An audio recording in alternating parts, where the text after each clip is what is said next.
চট্টগ্রামের গ্যাস সংকটের সার্বিক পরিস্থিতি জানাতে আমাদের সাথে যুক্ত হচ্ছে সহকর্মী Pranabesh Chakraborty. Pranabesh, Karnaphuli gas distribution company লিমিটেডের ব্যবস্থাপনা পরিচালক গ্যাস সংকট দূর হওয়ার যে তথ্য দিয়েছিলেন তার অগ্রগতি কতটুকু দেখছেন, বিস্তারিত জানাবেন। মৌটুসী, আজকে সকাল থেকেই মহেশখালীর যে ভাসমান টার্মিনাল রয়েছে সেটি থেকে জাতীয় গ্রিডে গ্যাস সরবরাহ হচ্ছে 230 মিলিয়ন ঘনফুট। এটি আমাদেরকে নিশ্চিত করেছেন আরপিজিসিএল এর উপমহাব্যবস্থাপক নাসির উদ্দিন। তার সাথে দুপুরে কথা হয়েছে, তিনি যেটা বলেছেন যে মহেশখালীর যে অ্যাক্সিলারেট এনার্জি তাদের যে দুটি বয়লার সমস্যা বা যান্ত্রিক ত্রুটি হয়েছিল অগ্নিকাণ্ডের কারণে, তার মধ্যে একটি এরই মধ্যেই দেশি বিদেশি প্রকৌশলীরা মিলে ঠিক করেছেন এবং এটি থেকে 230 মিলিয়ন ঘনফুট গ্যাস এখন জাতীয় গ্রিডে সংযুক্ত হচ্ছে। এর কারণে আমরা দেখতে পাচ্ছি চট্টগ্রামে ভোর রাত থেকেই এটার পরিস্থিতি পাল্টে গেছে অনেকটাই।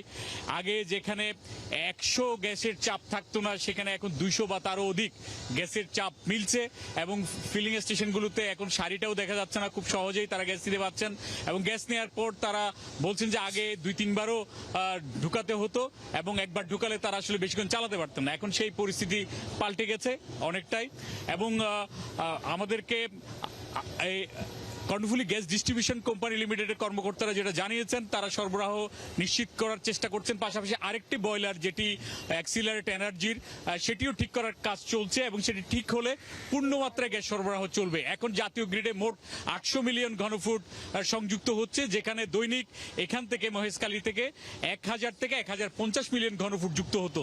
অর্থাৎ এখনো পর্যন্ত ঘাটতি প্রায় 200 মিলিয়ন ঘনফুটের মতো এবং আরেকটি বয়লার ঠিক হলে এই সমস্যা থাকবে না। আমি এখানে যারা গ্যাস তাদের কাছ থেকে জানতে চাইবো আজকে ফিলিং স্টেশনগুলোর অবস্থা কেমন। আপনারা সিএনজি অটোরিকশায় গ্যাস যে পাচ্ছেন সেটা চাপ কেমন, আপনাদের দুর্ভোগ কতটা কমলো?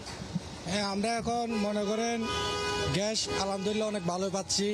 যেমন কালকে রাত্র আমরা অনেক দূর লাইন ধরে দাঁড়িয়েছিলাম, কিন্তু এখন মনে করেন পাম্পে আইসে গ্যাস পাচ্ছি। তারপরে আগে আমরা 100 পেশারও পাইতাম না, আর এখন 200 পাই, 200-র উপরে পাই। তো শুনছিলেন আমি একজন সিএনজি চালক, সিএনজি অটোরিকশা চালক, তিনিও বলছিলেন এখানকার পরিস্থিতি অনেক উন্নত হয়েছে, জাতীয় গ্রিডে প্রবাহ, গ্যাসের প্রবাহ সেটি বেড়েছে। সামনেও যে ঘাটতিটুকু রয়েছে প্রায় 200 মিলিয়ন ঘনফুটের মতো, সেটিও কেটে যাবে সেই প্রত্যাশা করছে সকল গ্রাহক, চট্টগ্রাম থেকে শুরু করে সারা দেশের। তো এটি ছিল চট্টগ্রামে গ্যাসের সরবরাহ পরিস্থিতি যে উন্নতি হয়েছে সেটি সর্বশেষ তথ্য। ধন্যবাদ প্রণবেশ আপনাকে। দর্শক, চট্টগ্রামের পরিস্থিতি জানাচ্ছিলেন গ্যাস সরবরাহের প্রণবেশ চক্রবর্তী।